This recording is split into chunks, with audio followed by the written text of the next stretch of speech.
আজকে রান্না শুরু করার আগে তোমাদেরকে একটা জিনিস দেখাই। আমাদের ইন্ডিয়াতে আমরা দেখেছি সুইচটা নিচের দিকে টিপলে লাইট অন হয় আর ওপর দিকে টিপলে অফ হয়ে যায়, কিন্তু এখানে পুরোটাই উল্টো। সুইচ নিচের দিকে করলে লাইট অফ হয়ে যায় আর ওপর দিকে করলে অন হয়ে যায়। আর এই অ্যাপার্টমেন্টগুলোতে যত জোরালো লাইট সব এই কিচেনে, বাকি গোটা ঘরে সেরকম কোনো লাইট থাকে না।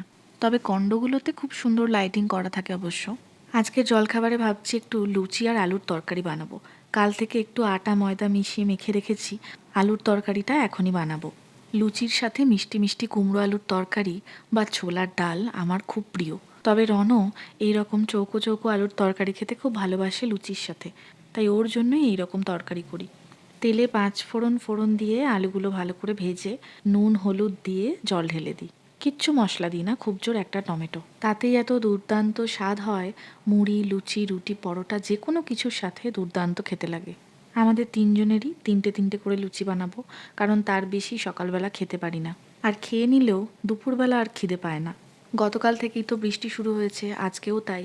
সারা দিন মেঘ করে আছে আর বৃষ্টি পড়ছে। কালকেও রনকে নিয়ে পার্কে যেতে পারিনি, আজকেও মনে হয় বেরোতে পারবো না। মায়ের সাথে কথা হচ্ছিল, বর্ধমানেও নাকি খুব বৃষ্টি পড়ছে। তাও ভালো, খুব গরমটা আর সহ্য করতে হয় না। বৃষ্টি পড়লে ওয়েদারটা বেশ ঠান্ডা ঠান্ডা হয়ে যায়।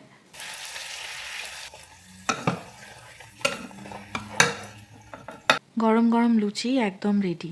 আর আলুর তরকারিটা তো প্রথমেই করে নিয়েছি। রনও এখনও আজকে ওঠেনি। অন্যদিন আমরা ওঠার কিছুক্ষণ পরেই উঠে পড়ে। আসলে কাল থেকে তো ওয়েদারটাও খুব ঠান্ডা, কালকেও দেরিতে উঠেছে, আজকেও তাই। একদিকে ভালোই, বাড়িতে কথা বলতে বলতে আমি আর দীপ জলখাবারটা খেয়ে নিলাম। ছড়িয়ে দিয়েছে, ওই জন্য নুন নুন হয়ে গেছে। হ্যাঁ, আসল কারণটা বলি। হ্যাঁ, বলো। মায়ের এখন স্কুলের পরীক্ষার খাতা দেখা চলছে, তাই বেশ রাত অবধি মা খাতা দেখে। আর তাই জন্য কথা বলারও একটু সময় পাওয়া যায়। রনও উঠে খানিক দিদুনের সাথে গল্প করতে করতে খাবার খেলো।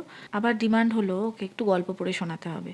তাই ভাবলাম ওর সাথে একটু বসি, তারপর তো দুপুরে রান্না করতে যেতেই হবে। আজকে রনর জন্য ডিম আর সবজি দিয়ে একটা 1 পট মিল বানিয়ে দিয়েছিলাম, যেটা রেসিপি আমি আলাদা করে আপলোড করেছি। ওই ভিডিওটা এই পেজে আপলোড করিনি, আমার ফেসবুক প্রোফাইল, ইনস্টাগ্রাম আর ইউটিউবে আপলোড করেছি। তোমরা চাইলে দেখে নিতে পারো, আর কেউ যদি খুঁজে না পাও বা দেখতে চাও তাহলে আমি লিংক দিয়ে দিতে পারি। আমাদের জন্য একটু ডিমের ঝোল করলাম, কালকের একটু বাঁধাকপি আছে আর একটু মুগের ডাল বানিয়েছি। রনর 1 পট মিল আর আমাদের ডিমের ঝোলের মশলাটা একই সাথে আমি কষিয়ে নিয়েছি। এই 1 পট মিলটা আমি তো ডিম দিয়ে বানালাম আজকে, তবে এটা চিকেন মাটন দিয়েও বানানো যেতে পারে বা একেবারে নিরামিষ মানে পনির বা সয়াবিন দিয়েও বানানো যেতে পারে। আজ তাহলে এলাম, কেমন?